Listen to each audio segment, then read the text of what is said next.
Olá, boa tarde.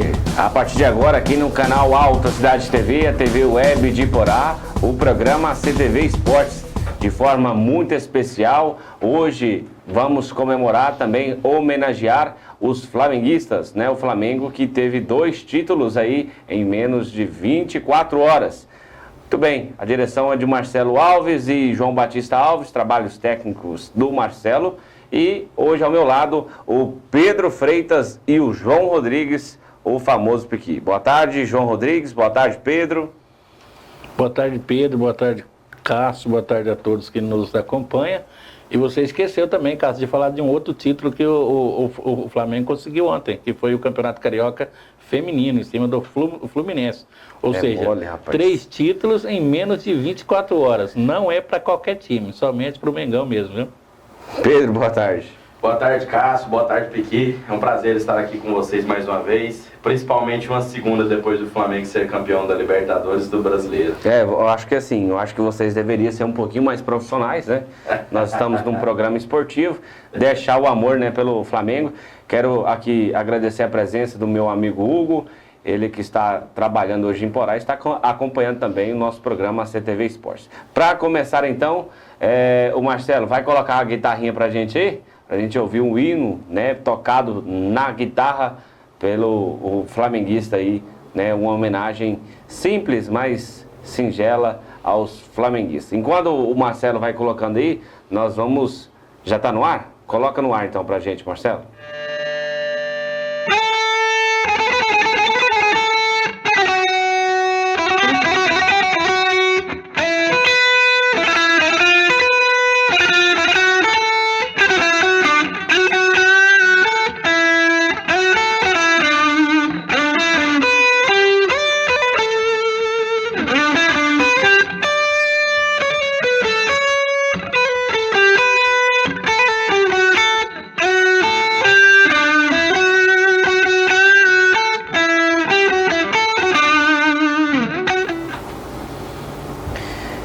Tá aí o Pedro já começando as provocações, mostrando a camisa do Flamengo. E eu que tive a infelicidade, né, de apostar com o Pedro que se o Flamengo vencesse o River Plate, eu iria ter que vestir essa camisa. E aí eu peço então a ajuda de vocês nos comentários, né, aproveitando aí, agradecendo a sua audiência. Compartilhe o seu vídeo, compartilhe esse vídeo no Facebook, onde você estiver vendo, né, pelo Facebook, pelo YouTube, ou até mesmo aí pelo site da Alta Cidade TV. Eu devo vestir essa camisa ou não? Eu acho que não, né? Tem que vestir, né? Promessa é dívida. E aí, João Rodrigues? Eu acho que tem que vestir. Apostou, tem que pagar. Mas mandaram mensagem pra mim falando que não tem vaga mais pra torcer pro Flamengo, né? Olha, não, mas... vai vestir a camisa nova ainda, viu, João Rodrigues? Do Gabigol? É a do artilheiro ainda, viu? Artilheiro do brasileiro, artilheiro da Libertadores, artilheiro de tudo. O Gabigol, que é o maior artilheiro na categoria Sub-23 na temporada, né? Não dá para ressaltar, não dá para deixar de falar aqui e ressaltar o quão esse jogador está jogando, né? Fazendo gols importantíssimos. Inclusive, ele está surpreendendo até a ex-comissão técnica do time dele lá na Inter de Milão, né? Na Inter de Milão. Muito bem. O Marcelo tem na tela também os melhores momentos desse jogão de River. River Plate estava vencendo por 1-0, Flamengo 2, River 1. Na tela, para a gente acompanhar. O início da partida, o Flamengo com os primeiros 15 minutos mandou na partida. Depois assustou aí com alguns lances aí, do River Plate, né? Até o River Plate fazer um gol e depois a gente já sabe, né? O jogo argentino foi para arrepiar, né? Até os 40 minutos do segundo tempo o Flamengo ainda estava perdendo. Escasso o gol do River que saiu numa bobeada, né? Uma falha da defesa aí do Flamengo, uma indecisão ali do Gerson e do Arão, né? Que um deixou pro outro, o outro deixou pro outro, e aí a bola sobrou e o Borré de primeira no contrapé do Diego Alves abriu o placar. Gui, a gente tem que deixar, não pode deixar de falar também sobre esse lance desse gol, né? A infelicidade do Gerson e do Arão. 2 jogadores que são destaque na temporada, mas não fizeram uma boa atuação nessa partida, né? Particularmente aí da final. Eu acho que o nervosismo, né, Cássio, tomou conta de todos, porque o Flamengo só começou o jogo melhor. Logo aí aos 12, 13 minutos, o River tomou conta do jogo e conseguiu fazer aquilo que todo mundo queria fazer contra a equipe do Flamengo. E o Flamengo deu muito espaço para a equipe do River, deixava eles dominar, deixava tocar, deixava definir jogada, deixava fazer tudo. Isso mostra o nervosismo nesse gol aí do Borré, né? O Gerson e o Arão, eles ficaram indecisos. Antes mesmo, o jogador, mesmo caindo, conseguiu tocar essa bola para trás. Então aí já mostra o nervosismo da equipe do Flamengo. E aí a gente acompanha esse chute aí, meu amigo, que pancada, passou ali beliscando a trave, né? E eu quero a opinião de vocês, porque assim, apesar de ser botafoguense, né, eu sou brasileiro e torci pro Flamengo sim. Eu não vou negar não, porque eu não gosto de time argentino. Essa é a minha... Tem isso comigo, né? A gente tem que deixar a rivalidade em competições extra, né, internacionais, aí no caso, né, fora Brasil. Então, era Brasil e Argentina e eu torci pro Flamengo. Agora, passa na cabeça de vocês algum momento que o Flamengo iria lutar e morrer na praia?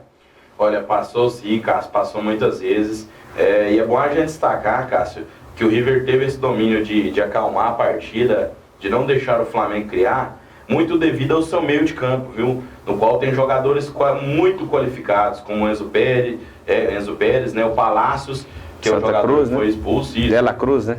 Dela Cruz, que é um dos meias, o Nátio Fernandes. Então, o River, praticamente, quando estava com esses jogadores em campo, antes da substituição, não deixava o Flamengo jogar. Neutralizava o meio-campo do Flamengo e a bola não chegava aos atacantes. Foi assim durante grande parte do jogo. O Flamengo pouco conseguiu criar justamente por isso.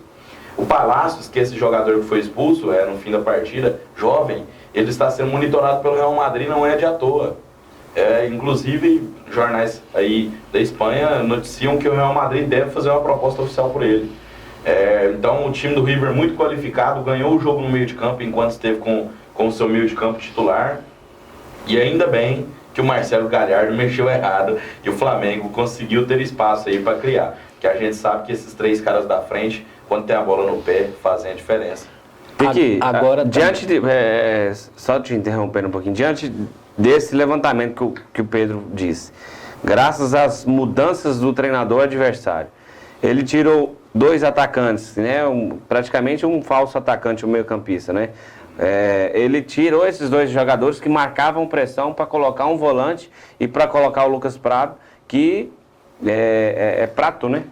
Isso, Lucas Prato. O Lucas Prato que na verdade é muito lento, teve as suas oportunidades, mas que não acrescentou nada. E aí o Flamengo cresceu. Enquanto o técnico do River Plate tirou atacante e tentou fechar a casinha, o técnico do Flamengo fez ao contrário. Ele tirou o volante e colocou o atacante. Ele foi pro tudo ou nada, que era a última opção dele. É bom a gente ressaltar, Piqui, que no momento que saiu os 2 gols do Flamengo, o primeiro jogador de marcação de linha de campo, no meio de campo ali, era o Diego. Ou seja, é um jogador meio ofensivo, que é considerado praticamente um meio atacante. O Diego Ribas. Estava como o primeiro volante no time no momento. E o Vitinho já tinha entrado, né? Isso, estava Vitinho, Arrascaeta, Bruno Henrique, Everton Ribeiro, Gabigol e o Diego. Os 5 do meio de campo, nenhum tem característica de marcar. Nenhum. Ou seja, Jorge Jesus foi muito corajoso e pôs o time pra frente também. E o Diego, que depois que entrou, deu uma nova cara ao Flamengo. Ele foi o cara que conseguiu achar os espaços que os outros jogadores não estavam conseguindo achar. Ele, no primeiro gol, ele participou da jogada. No segundo, ele enfiou a bola lançou a bola pro Gabigol, que o zagueiro Pinola falhou, né? E após o Gabigol pegou de primeiro e fez o gol. Ou seja, o Diego tem participação fundamental. E fundamental também, estrelismo, né? A gente tem que destacar o Jorge Jesus, que viu isso. Eu não concordo, Pedro, quando você disse que ele foi corajoso.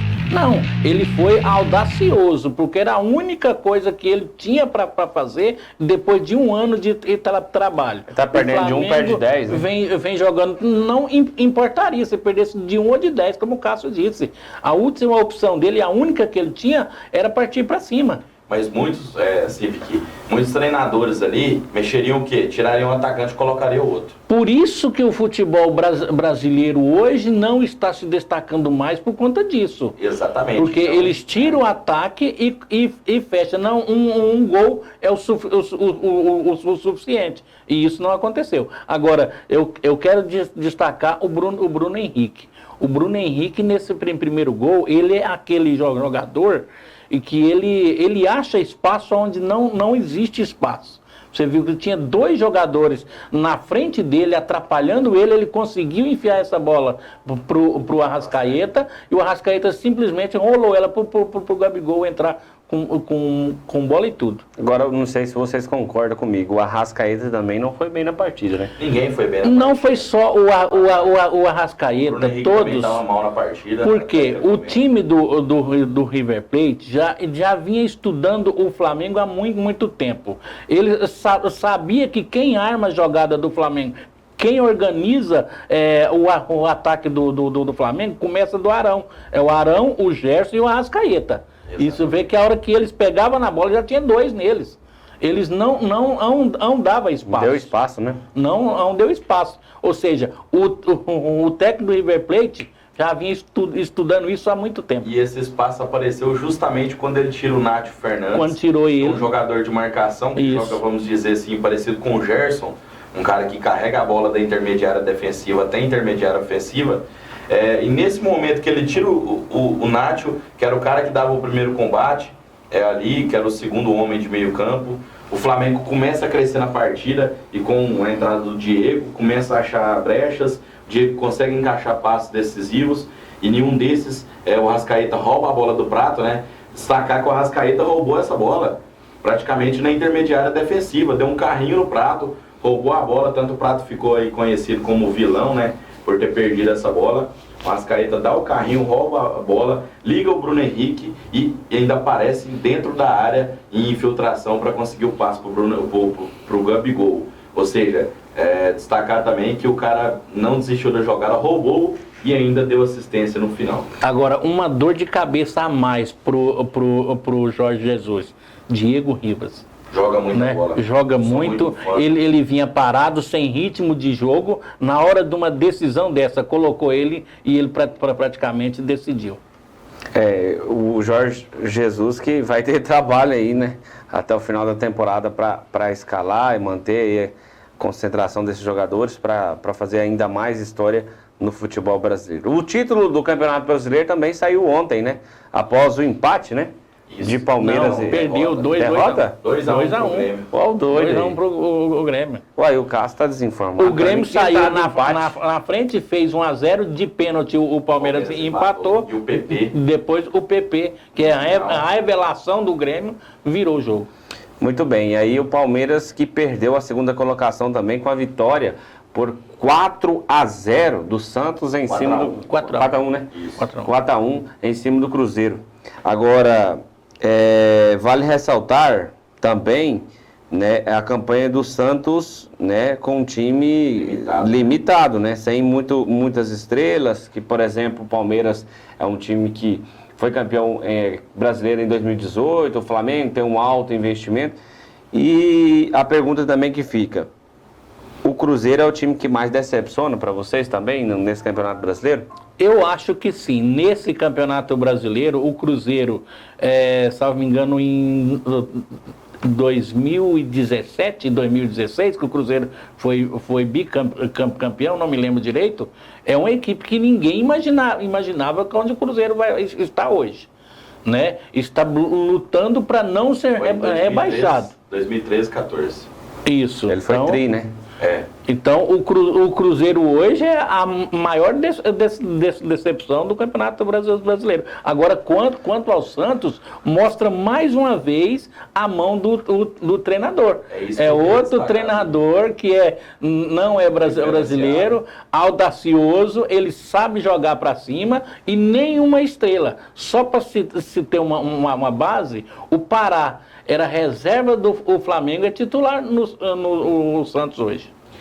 Isso que você destacou é muito verdade, porque o Sampaoli, sem dúvidas, é o maior nome do Santos. Não é jogador, não é nada, é o técnico. Ele faz a diferença, ele sabe fazer a diferença, com um elenco limitadíssimo, né? Você vê, a estrela hoje do Santos, assim, vamos dizer assim, o goleador é o Sacha. O Sacha já foi renegado em vários clubes, no Internacional foi até afastado por falta de rendimento, por não conseguir render aquilo que se esperava dele. Hoje ele é um dos artilheiros do campeonato e o principal goleador do Santos, ou seja...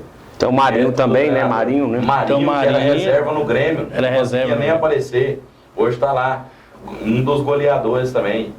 O Soteldo, que foi um olhar do Sampaoli, viu? O Sampaoli pediu a contratação do baixinho Soteldo, que faz a diferença e é muito bom jogador também. Vamos falar aqui os placares, né, dessa rodada, da 34ª rodada, onde o Flamengo já conseguiu, até mesmo antecipando o seu jogo com o empate em 4-4 com o Vasco naquela quarta-feira, que aconteceu no dia 13 de novembro. O Flamengo empatou com o Vasco em 4-4. Santos venceu o Cruzeiro por 4-1, conforme a gente falou. No duelo dos Atléticos, o Atlético Paranaense venceu fora de casa o Mineiro por 1-0. O Palmeiras perdeu em casa para o Grêmio, 2-1. O Goiás venceu o Bahia por 4-3. O Botafogo venceu o Corinthians por 1-0. Eita, resultado bom para o meu Botafogo, meu Deus do céu. E, deixa eu ver aqui, quem mais? Internacional empatou com o Fortaleza em casa em 2-2. São Paulo e Ceará ficou 1-1. E a Chapecoense venceu o Avaí fora de casa por 1-0, afundando ainda mais o Avaí, né? A Chape que foi a 28 pontos. E hoje ainda tem mais um duelo dos desesperados. Tem CSA e Fluminense. Vamos comentar esse jogo, CSA e Fluminense, porque se o Fluminense vencer, ele afunda o Cruzeiro na zona de rebaixamento. E se o CSA vencer, ele diminui a vantagem ali e ainda pode brigar para não ser rebaixado. O que você acha que vai dessa partida aí, Piqui? Olha, eu acho que pela experiência, pela camisa, o Fluminense vence esse jogo. Porque a única necessidade do Fluminense hoje é vencer e vencer. Ele não tem outra opção. Ou ele empurra o Cruzeiro para a zona de rebaixamento, ou o próprio Fluminense entra na zona de rebaixamento. Então eu acho que o Fluminense aí hoje, a camisa vai pesar mais. Vamos ver os gols do Goiás. Né, o Goiás e Bahia foi 4-3, o Goiás chegou um momento vencer por 4-1, salvo me engano, né? Depois a gente roda, Marcelo. A gente vai para um breve intervalo, daqui a pouquinho a gente volta então. Agradecendo os nossos patrocinadores, venha fazer parte desse nosso time. Seu negócio aqui é destaque, tá bom? A Movelar Móveis, Nova Farma, Up Media, Naya Biju e Naya Formen. Essas empresas estão acreditando no trabalho aqui desse pessoal aqui na CTV Esportes. A gente já volta a gente vai para um breve intervalo, já a gente volta.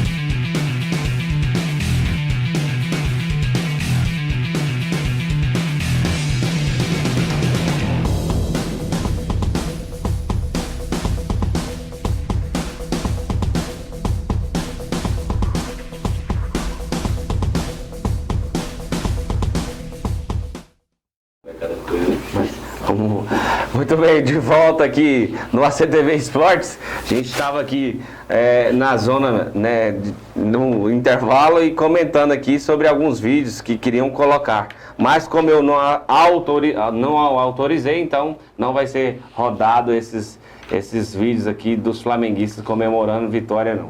Viu? Fica a dica para você, Pedro, Piqui. Mas enfim, vamos rodar então os gols aí da vitória do Goiás. O Goiás que a partir de agora, meu amigo, passa a brigar pela pré-Libertadores. Vamos ver os gols de Goiás 4 e Bahia 3. Você viu essa partida aí, João Rodrigues, Pequi? Não, nesse horário aí nós estávamos trabalhando, não deu para me acompanhar esse jogo. O certo é que foi um jogão, né? Um jogo com 7 gols, onde o Goiás estava bem na frente e por pouco o Bahia ainda não consegue o empate, hein? Esse é o gol do Jimenez. Isso. Eu acompanhei o jogo, vi de pertinho. O Goiás jogou muito bem, mas como sempre o sistema defensivo deixa a desejar. Tadeu fez milagre em algumas bolas, mas mesmo assim deixou muito a desejar. O ataque vem fazendo sua parte, mas eu acho que o maior problema do Goiás hoje é defensivo. Leva muitos gols da equipe do Goiás. Mas um time que tem Rafael Vaz como titular, você ainda tem dúvida que o maior problema defensivo é? Não, para de falar assim, porque ele não, eu tô falando a verdade. Ele é um dos destaques de fazer gol de falta. Fazer gol de falta. Eu não tô falando do jogo de ontem. Eu não tô falando do jogo de ontem. Eu tô falando do conteúdo inteiro do campeonato. Não. O Rafael Vaz só é titular nessa equipe do Goiás. Não, qualquer outra equipe. Ele foi titular no Flamengo também, viu? Por muito tempo. E aí? O melhor zagueiro da Universidade do Campeonato Chileno. Que tempo isso? Da Universidade do Chile, que inclusive ganhou do Flamengo. Não se compara campeonato chileno com o campeonato brasileiro. Os times de lá de vez em quando ganham dos nossos brasileiros aqui. E aí? A Universidade do Chile bateu em vários brasileiros na Libertadores passada. O Rafael Vaz, ontem foi um dos melhores. O problema do Goiás é na cabeça de área. É ali que vê os espaços, as laterais também deixam a desejar. Ontem a esquerda melhorou um pouco com a entrada do Marcelo Hermes, que tentou fez uma boa partida, mas o problema mesmo do Goiás, ao meu ver, é na cabeça de área. É onde os meias têm espaço para trabalhar e é onde chega mais fácil no gol. Olha a enfiada de bola que o cara deu pro outro. Livrinho. Ele dominou, teve tempo de pensar em enfiar a bola do jeito que quis. Então, assim, um time que também não tem cobertura é difícil, né? Para o sistema defensivo. Primeiro tem que ter a cobertura. Goiás não é ruim. O Santos é um bom zagueiro, o Vaz é um bom zagueiro. Só que o problema do Goiás é a cabeça de área. O time não consegue marcar na intermediária. Os meias trabalham da forma que querem. E assim vai achar o atacante em condição de finalizar. Ainda mantendo essa discussão, vocês sabem qual que é a pior defesa do campeonato? Goiás. Então, de certa forma, assim, algo de errado tem diante daquilo que o Piqui está falando aqui. E só não tomou mais por causa do Tadeu. O Rafael Vaz, um campeonato impressionante. Eu vou falar mais uma vez, Pedro. O Rafael Vaz, ele é destaque como cobrador de faltas, que é o pior campeonato brasileiro já visto em gols de faltas. É o campeonato que não está tendo gol de falta. Então, o Rafael Vaz é destaque hoje por isso. Mas pela posição que ele joga, é o pior zagueiro do campeonato. E que opinião a gente tem que respeitar. E isso tem que respeitar. Eu respeito a sua. Mas discordo plenamente, cara. Ele não está aí na defesa do Goiás à toa. Tudo bem, levou muitos gols, mas presta atenção nos gols que o Goiás tomou. Se todos não foram de bola enfiada no qual os meios tiveram liberdade. Deram liberdade, né? Deram liberdade, mas se você observar também, Pedro e Cássio, a maioria dos gols do Goiás, cadê o Rafael Vaz, cadê o zagueiro para ficar marcando os atacantes? Não tem um marcando. Essa é uma discussão louvável, né? Porque e o bom do futebol é isso, é a discussão. Um debate bacana, né? O fato é também, Pedro, Piqui, ouvintes, né, telespectadores que nos acompanham aqui no ACTV Esportes, é inadmissível o Goiás ter a pior defesa, 54 gols tomados. O Avaí, que é o lanterna, tomou 52. E o Goiás é o 9º colocado. Ou seja, o Goiás teria sim possibilidade de estar hoje lá, talvez ali na zona de classificação para a Libertadores confortavelmente. Confortavelmente. Agora, se não fosse uma defesa da maneira que é. A mais vazada do campeonato não dá para. Agora você não sabe dá também para colocar mérito nos caras. Viu, agora Pedro? você sabe qual o maior problema da zaga do Goiás? Eles marcam a bola e não marcam os atacantes. Olha, Pique. Esse é o maior Eu ainda vou apimentar esse debate. Você sendo diretor do Goiás, Pedro, você manteria a dupla de zaga para 2020? Você renovaria o contrato desses atletas? Manteria, assim, se o Goiás se chegasse a se classificar para a Libertadores, eu manteria para compor elenco. Manteria os dois para compor elenco. Obviamente teria que fazer contratações pontuais, tanto no meio campo, eu acho que o ataque, se mantiver o ataque, é um bom ataque. O Barça pela direita, o Michael pela esquerda e o He-Man, apesar de não ser mais um garoto, ainda tem o faro de artilheiro, faz os gols. O ataque eu acho que é um bom ataque, até um dos melhores da competição. Mas eu acho que principalmente as laterais e o meio de campo tem que fazer contratações, tem que mexer. A zaga eu manteria para compor elenco, viu, Cássio? Eu acho que o Vaz para substituir, o Sanches é um bom zagueiro para compor elenco.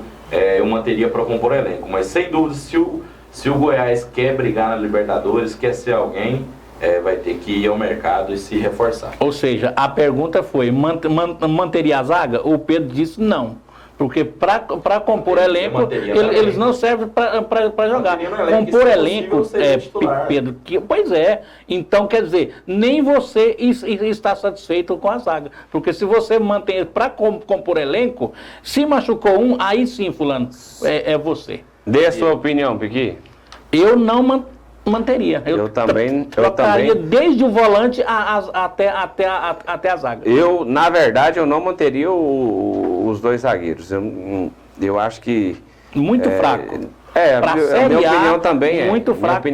Tem outros atletas aí que o Goiás, pela grandeza e pelo dinheiro que tem, poderia trazer algo melhor. Mas... era volta da Série B, a dificuldade financeira veio, e agora o Goiás, tudo indica não, de qualquer maneira vai disputar uma competição internacional o ano que vem, que seja a Sul-Americana, que seja a pré-Libertadores, que seja a Libertadores. Enfim, vamos falar aí, mudar o assunto para o Campeonato Brasileiro Série B. O Atlético vacilou, empatou na sexta-feira, na quinta-feira, Piqui? Às 9h30 da noite, isso, fora de casa, lá em Pelotas, contra o Brasil, em 2-2. Chegou a perder por 2-0. E os resultados não foram bons.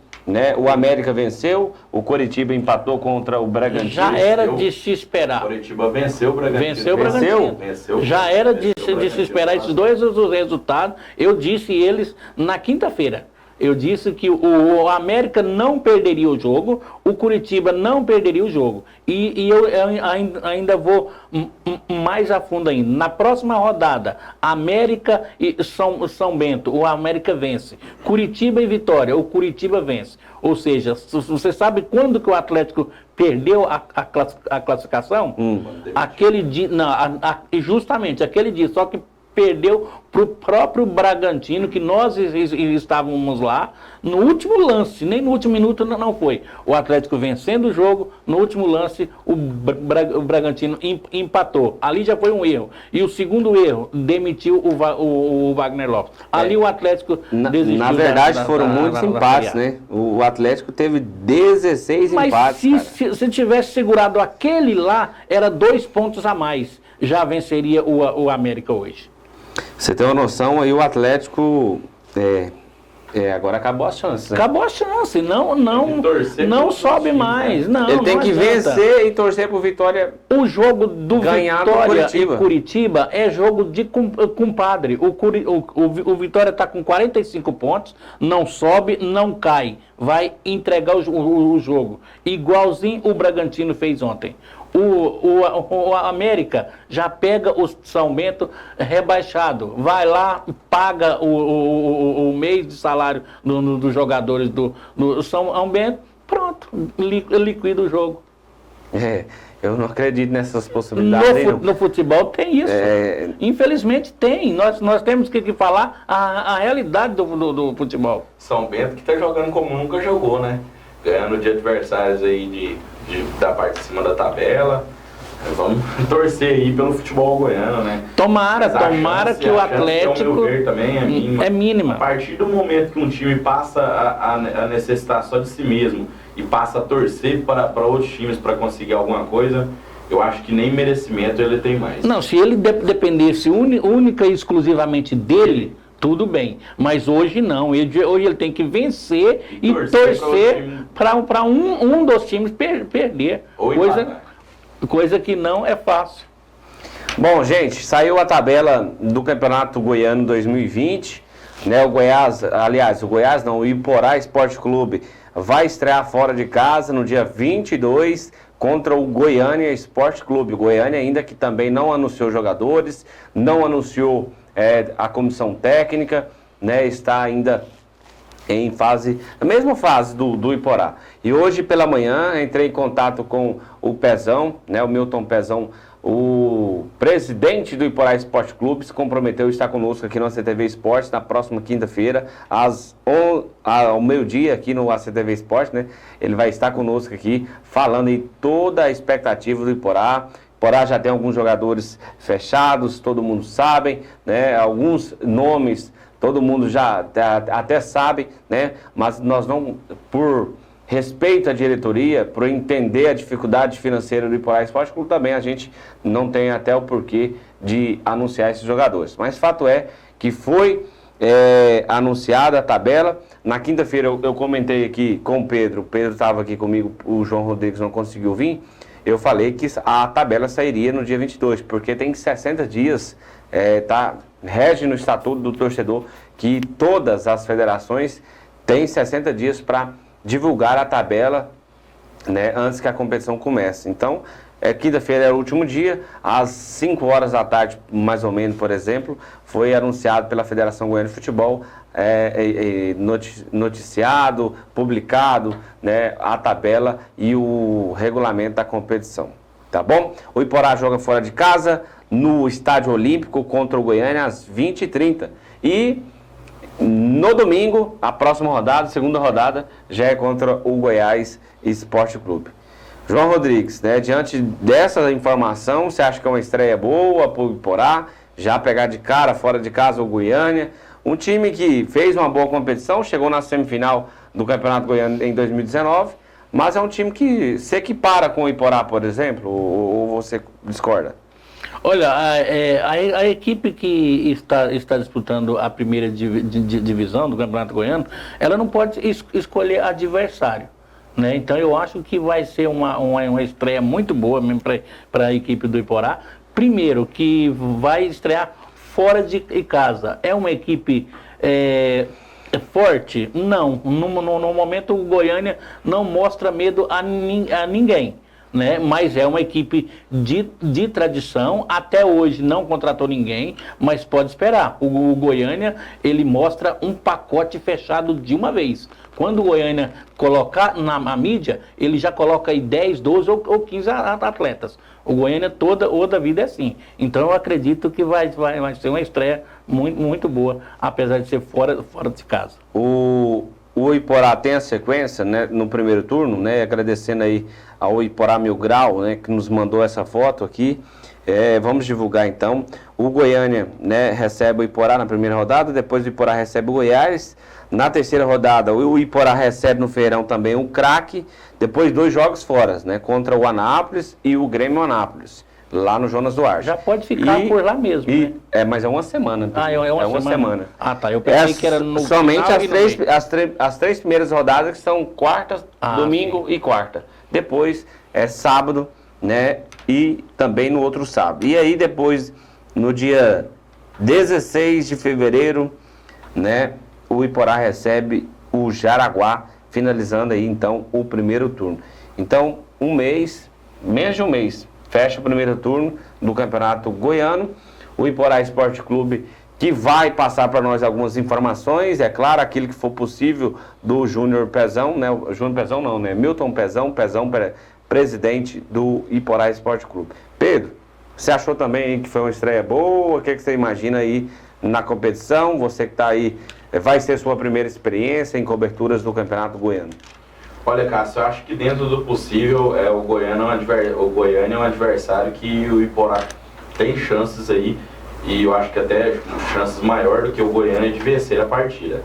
Apesar de estar jogando fora de casa, o Goiânia é um time que é da capital, mas não é como os outros que tem uma renda extraordinária, né? Eu acho que o Iporá, dos que ele vai disputar aí, com certeza, o Goiânia é um bom adversário para a estreia. E vale ressaltar que na segunda rodada, pega o Goiás em casa, né? E também uma boa oportunidade, por quê? Porque o Goiás anunciou através do seu diretor de futebol, o Arley, né, o ídolo da torcida esmeraldina, o Arley, anunciou que o Goiás vai disputar o Campeonato Goiano como sub-23, né? E a gente sabe também que o sub-23 do Goiás é um time muito forte, e até para dar espaço para esses atletas que não têm espaço no time profissional, o Goiás que está com um planejamento diferente para 2020. Mas eu não acredito nisso. Eu acredito sim que o Goiás fará 1, 2 ou 3 partidas no máximo. Quando o Goiás vê que não está dando conta, tira os sub-23 e coloca o time principal. Você acha que o sub-23 do Goiás não vai dar conta de jogar o Campeonato Goiano? Não é que eu não estou falando que não dá conta. Esse ano mesmo, o time titular não deu conta de ser campeão. Agora vai colocar o sub-23? Ele pode jogar sim, mas na hora de umas partidas decisivas, na hora de decidir mesmo, o sub-23 não dá conta. E aí, Pedro? Olha, eu acho assim, claro, o Goiás tem suas pretensões, né? Longe do estadual, ainda mais se classificar para pré-libertadores. Mas eu acho que isso o futebol goiano perde muito. Porque muita gente iria ao estádio no jogo do Iporá contra o Goiás, por exemplo, para assistir um Michael de perto, que é um cara que vem se tornando ídolo, para assistir um He-Man de perto, um cara que foi tão rodado. Então, Rafael Vaz, que você gosta tanto. Que isso aí não vê. Mas deixa eu te falar aqui um negócio, Pedro. A diretoria do Goiás, ela não preocupa com isso, né? Sim, a gente tem que levar em consideração aqui também que o Goiás precisa dar um tempo maior, um entrosamento maior, porque vai ter competições importantes para se classificar para a pré-libertadores é logo no começo do ano. Por exemplo, o Goiás também precisa ter uma melhor atuação na Copa do Brasil. Concorda comigo, Piqui? Há muito tempo o Goiás não está passando nem da primeira fase, gente. Concordo, mas se for colocar o Sub-23 para disputar o campeonato goiano todo, o time, além de passar vergonha, o time principal é perder o ritmo. Entendeu? Porque o que faz, eu concordo com o Piqui, jogo é jogo, eu já dizia o velho ditado, jogo é jogo, treino é treino. Peraí, então vamos lembrar aqui uma coisa, vamos lembrar uma coisa aqui. Então o Atlético Paranaense fez errado. Não se compara o elenco do Atlético Paranaense com o elenco mas eu estou falando do Sub-23, ou João Rodrigues. Eu sei. O Atlético Paranaense joga o Campeonato Paranaense. O Atlético Paranaense tem um elenco muito superior do que o elenco do Goiás. Foi campeão do Brasileirão. Completamente diferente. Completamente diferente. Então, essa comparação você não pode fazer. Nós podemos fazer porque o Sub-23 deu conta de jogar o Paranaense. E aonde está o elenco do Atlético Paranaense? Por isso que eu estou falando. O elenco, o Sub-23 do Atlético Paranaense, o Sub-23 do Palmeiras, do São Paulo, muito melhor do que o Sub-23 do Goiás. Por isso que o Goiás não vai dar conta de manter o Sub-23 para o campeonato. E outra coisa, eu acho que o futebol paranaense em si nem se compara com o campeonato goiano. O futebol paranaense tem Atlético, Coritiba e às vezes o Operário. Paraná. Pedro. Eu acho que não compara. O Paranaense é um dos melhores campeonatos estaduais. Está entre os 6 primeiros. O Operário apareceu agora. Podemos jogar o tem o Londrina, Paulista, tem o Curitiba, Carioca, Baiano, Catarinense, Paranaense. São competições fortes. Lá no Paraná é Atlético Paranaense, é o Curitiba, é o Paraná, é o Operário, é o Londrina. É um dos maiores campeonatos. É muito mais equilibrado do que o Paranaense. Não, Pedro. Não, em questão de time grande com time pequeno, nunca eu foi. Acho muito mais. Nunca foi. Eu acho muito mais. Tem time no Paranaense lá que toma 15 gols lá do Atlético Sub-23, cara. Valeu, gente. Tô vestido aí a camisa. Grande abraço a todos vocês. Pode vestir. Na quinta-feira a gente faz mais um Mexendo do Flamengo. Grande abraço, obrigado aí aos nossos patrocinadores, a Up Media, a Nova Farma, a Novelar Móveis, Naia Formen e Naia Biju. Venha fazer parte desse time aqui também no ACTV Esportes. O seu negócio é muito bem visto aqui, muito bem divulgado, tá bom? Muito obrigado a todos. Pedro, boa tarde, fica com Deus, parabéns pelo título. Pode vestir, tá bom? Porque promessa é dívida. Eu acho que você é um cara de palavra, né? Não é possível que vai ficar. Boa tarde, João Rodrigues. Boa tarde, Cássio. Essa eu esperava para ver. Um botafoguense vestindo a camisa do Flamengo. Valeu, Marcelo, obrigado, viu? Espera, Marcelo. Fecha aí, Marcelo. Não fecha ainda. Deixa ele vestir para todos verem. Pode vestir, fazer o joinha, bater no fazer peito e falar, agora eu sou Mengão. Sai fora, bicho. Aí, aposta. Aposta, bate no peito. Valeu. ACTV Esportes, valeu. Até a próxima. Com Deus. Nossa.